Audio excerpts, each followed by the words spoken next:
Albany fits into the story of Anzac because it was from this point that the largest contingent of troops left for the First World War. This was the last sight of land for many of those men who never returned. There's a film of the soldiers marching and you see those young faces and you cannot help be moved by that. Many of those young men were killed, and this is to commemorate what they did for this country.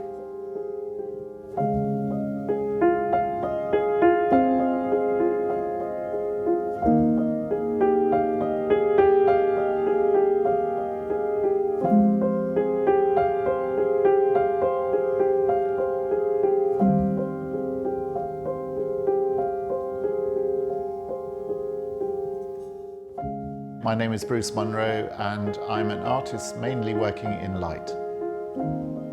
My first impression of Albany was it reminded me very much of my hometown in Devon.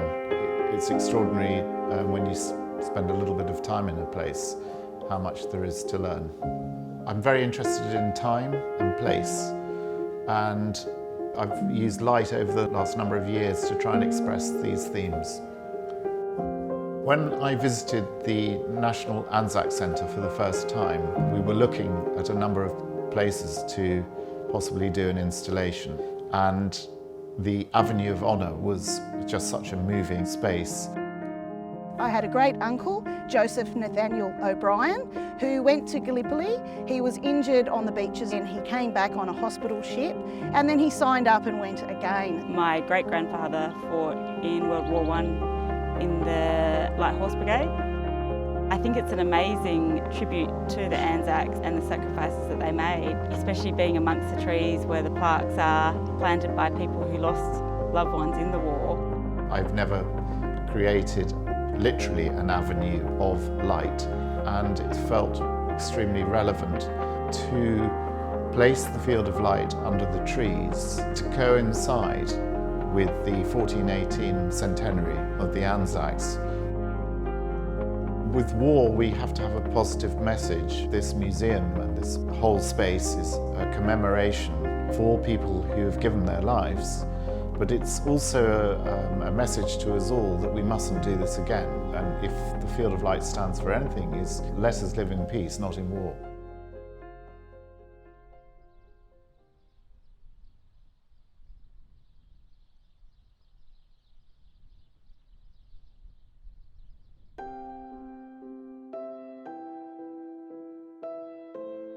Light is very much about optimism and the joy of life, so I feel it's a natural medium of expression. The Field of Light was inspired initially by a visit to Uluru. It consists of some acrylic stems, and then there is a fibre optic fibre that goes through the stems, and that connects a glass sphere. So if you have a light source at one end, the light travels down the fibre optic and that goes into the sphere and lights it up. The predominant colours for the field of light will be green, white and gold. And they're the colours of the New Zealand flower, which is kowhai, and the Australian wattle. Many of the installations I do requires volunteers. I don't want you thinking that this is an installation about one person. It's impossible for me to do it. I'd be still doing it 10 years later if it was just up to me. In fact, it probably would never get done. But there's, I think, 16,000 stems in this installation. Thousands of metres of fibre. There's lots of widgets that have to be put together. Then it has to be packaged, put into containers and then shipped over. You can obviously tell that I'm not the person who's up on the logistics. I just have the daft ideas. My name is Belinda Rowland. I'm part of the installation team putting in the glass spheres. I'm Shannon Morton. I'm a volunteer for the Field of Light. I've been lucky enough to run some of the fibre optic and plant the stems themselves. My name is Graham Armstrong. I'm a volunteer for the Field of Light Avenue of Honour in Albany.